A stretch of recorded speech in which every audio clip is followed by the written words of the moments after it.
rocket had just blasted off and was soaring into space. The scientists were overjoyed.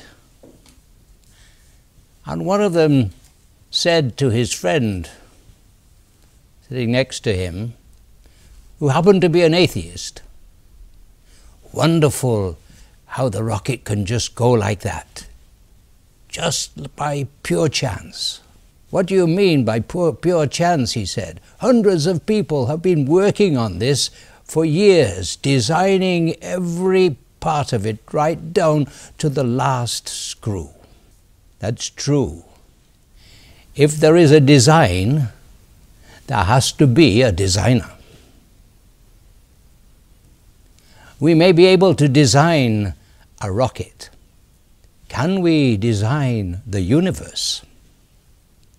There was a time when people thought that the earth was flat and that we were the center of the whole universe.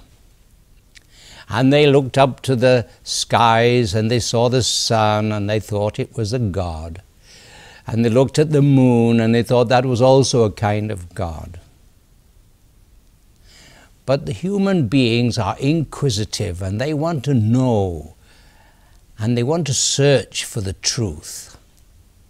And each generation has built upon the other.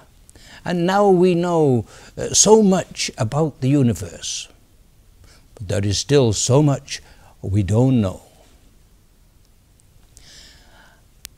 The speed of light is 186,000 miles per second, or 300,000 kilometers per second. And to reach the outer edges of the universe that we can see now, it would take light 46 billion years to reach it, traveling at the speed of 186,000 miles per second, 46 billion years. The size of the universe in which we are living is mind-boggling. We cannot understand the size of the universe. And scientists also tell us that there are at least 2 trillion galaxies like the one that we are living in now. And scientists tell us too that there are more stars in the night sky than all the grains of sand in the deserts and on the beaches of the whole world. Such is the wonder of the universe in which you and I are living. And furthermore, every particle of this universe hangs together and it produces one unbelievable, incredible pattern. We don't understand it. We search to understand. But we know, all of us know, that it is possible to understand how the universe works. And it is possible also to understand what is the structure of even of the atoms from which it is made. Why? Because we know that it is intelligible. It's not chaotic. It is a design. And if there is a design, there has to be a designer. Things don't just happen. You go to Rome and you see a statue of Moses. Who will say, It just happened. Some monkey or other took a hammer and this happened. Even then, it didn't just happen. Nothing just happens. And so we ask the question, who designed this universe, which is incredibly complicated and delicate, and is the source and origin of so many sciences in which we discover and study how this universe works? There has to be a designer, but the question is, can we know anything about this designer? Well, we can draw some conclusions, because the universe we see is intelligible, and so the designer must be intelligent. And the designer, the architect of the universe, must also be able to create this universe out of nothing, because apart from the design, what is there? There is nothing. That is the very negation of all being. And the architect of the universe has the power to bring it into existence. Otherwise, it couldn't exist. The designer of the universe obviously is not part of the universe. He is the designer. He is beyond the universe. We say that he is transcendent. But we cannot say much about him. Why not? Well, one day I was sitting in my chair and I saw this ant crawling around on the floor. And I thought to myself, even if this ant had some intelligence, would he be able to understand me, my thoughts, my vision? No. If he could speak, he would say some things, but they would have no connection to the reality. It would be a kind of dreaming. And if you go to the top of a skyscraper and look down and I am there, I will also look like an ant, so small. And if you go higher, then I won't even be visible. And if we go into space, even the very globe on which we are living looks so small. And if we go further into space, the globe, which is so big for us, cannot even be seen. And if we go further and further into space, even the galaxies in which we are living cannot be seen. So we have to be careful when we talk about the architect of the whole universe, which is 46 billion light years in length from us. G.K. Chesterton once said, "My friend, don't try and get the universe, the heavens, into your head. Try and get your head into heaven." But there is good news, and that is that the designer, the architect of the universe, has come into the universe.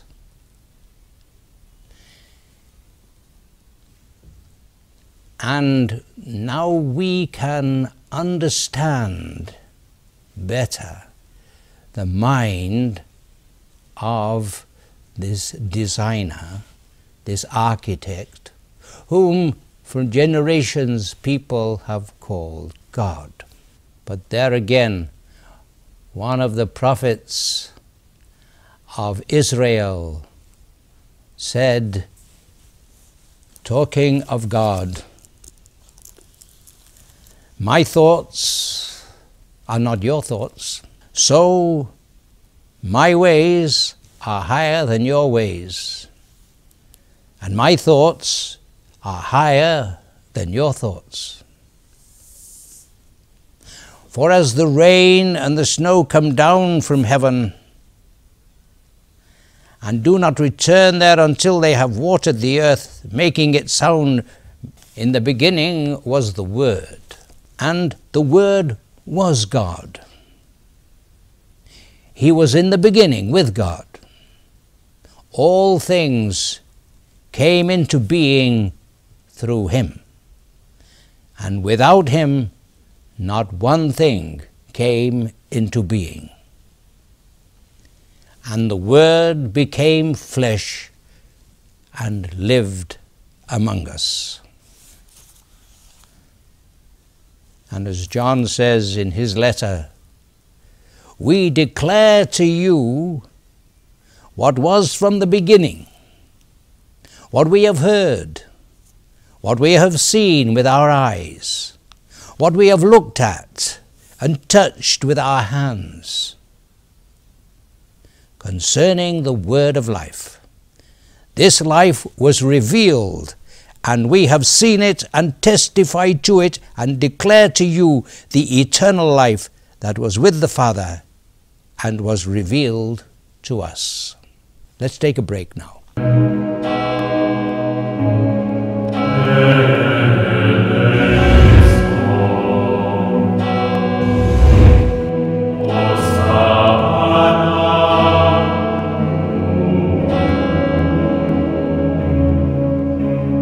Welcome back.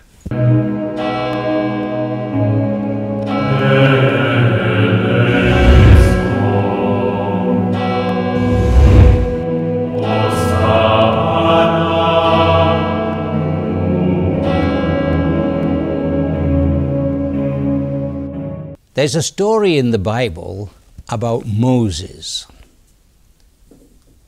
Moses had been born in Egypt. He was a Hebrew, but he was adopted by the sister of Pharaoh, and she brought him up, and he became a prince in Egypt. And then one day he saw an Egyptian beating one of his own people, a Hebrew. And in anger he fell on the Egyptian and killed him. He thought nobody knew about this. But the next day he saw two Hebrews fighting, and he said, "Why are you fighting? You are brothers." And one of them said, "Oh, you're going to kill me like you killed the Egyptian yesterday." And Moses realized that the truth was out, and that Pharaoh came to know that would be the end of him, and so he fled. He crossed the desert, and he came to an oasis there, and to cut a long story short, he married a girl there and became a shepherd. One day he saw this bush burning, and he went to investigate. And as he got there, he heard, "Moses, Moses, take off your shoes, you're on holy ground." And Moses fell on his face in worship. It was God speaking to him. And God said, "Moses, I want you to go to Egypt and free my people. I have seen their suffering, and I have come down to liberate them. And I want to send you." Well, It was the last thing in the world that Moses wanted to do, namely to go to Egypt. He had fled from there. But God insisted, and Moses made many excuses. But God wouldn't take any of his excuses. And one of them was, if I go there and they ask me, what is the name of the God who sent you? What am I to say? Moses was thinking that, is he the God of the skies, or the God of the mountains, or the God of the seas or rivers? What kind of a God is he? And the answer was, I am who I am. I am, simply. God has no name because he simply is being, the fullness of being. More or less 2,000 years ago, Jesus was born. He was born in a remote and insignificant town called Bethlehem. His mother's name was Mary, and she was a village girl. He was brought up and lived in a village called Nazareth. And like everyone else, he lived an ordinary life, working for his living. He lived there for many, many years, maybe 30. And nobody even dreamt that he was anything more than just an ordinary human being. No doubt good. But he was simply an ordinary human being like everyone else. When he was about 30 years of age, he had this religious experience, and he became a preacher. And he made many claims about himself. Unlike other religious leaders, he didn't point to some other being, God. He said, I am the bread of life. He said, I am the light of the world. I am the door of the sheepfold. No one can get salvation except through me. I am the good shepherd. I am the resurrection and the life. He who believes in me, even though he dies, will live. And anyone who follows me will not walk in darkness, but will have the light of life. And again he said, I am the vine. You are branches. Without me, you can do nothing. He made so many claims about himself. And one time when the Jews were arguing with him, they said to him, who are you? You're not even 50 years of age. Have you seen Abraham?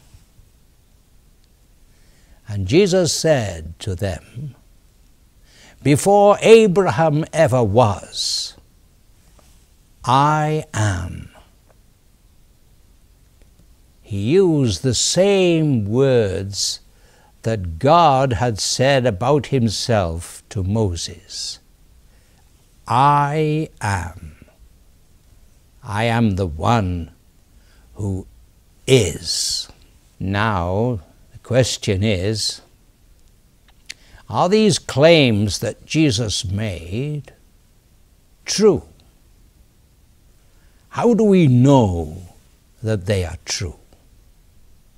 The Jews hated Jesus, and under any circumstances they wanted to get rid of him. The chief priests, however, were afraid of the people because Jesus preached and there were always crowds with him, and they couldn't grab him, otherwise there would be a riot. But then, for them, something very remarkable happened. One of the disciples of Jesus came to them and said, "What will you give me if I hand him over to you when no one is there?" And so they made a deal with him. And this disciple, whose name is Judas, began to look for a time when he could hand Jesus over to his enemies. And so it happened. One night, when he went to pray, Judas brought a crowd of soldiers, and they arrested Jesus and took him away. And within 24 hours, they had him crucified on a cross. A terrible death, the time of the Romans.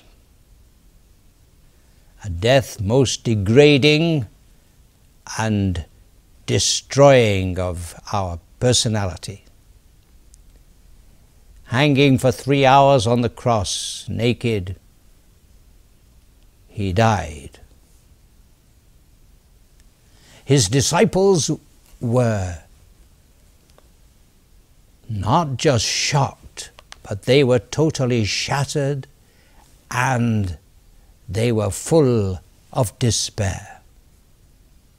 Their whole life had now collapsed, and they didn't know what to do. They were sitting there together, afraid of the Jews. They had closed the doors and the windows.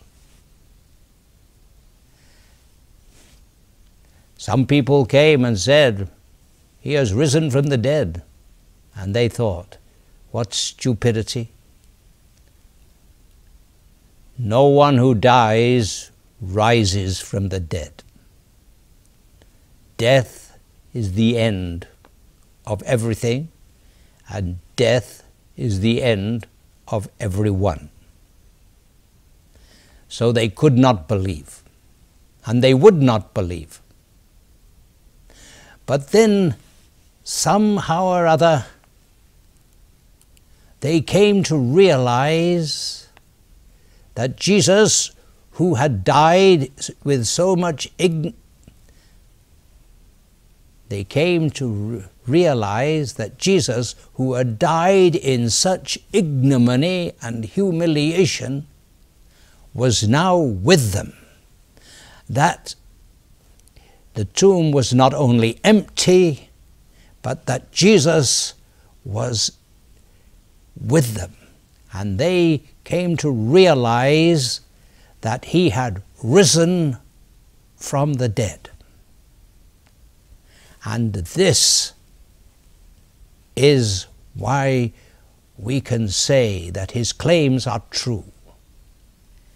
He rose from the dead, and there is no way of explaining how these disciples, who before his death, while he was still alive, misunderstood so much that he said, that they were cowardly. They ran away when the enemies apprehended Jesus. One of them even betrayed Jesus. None of them expected him to rise from the dead. They were ignorant, ordinary village people. And yet they became transformed, and they began to preach that Jesus, who had died on the cross, was now alive, and that he was Lord. And these fearful and cowardly men were now great preachers of a risen Lord, who is the God of Israel. And they spread this doctrine that Jesus is alive, and that Jesus is the bread of life, that he is the light of the world, that he is the door to salvation, and that he is the resurrection and the life. Jesus, they proclaimed, and those who believe receive his blessings.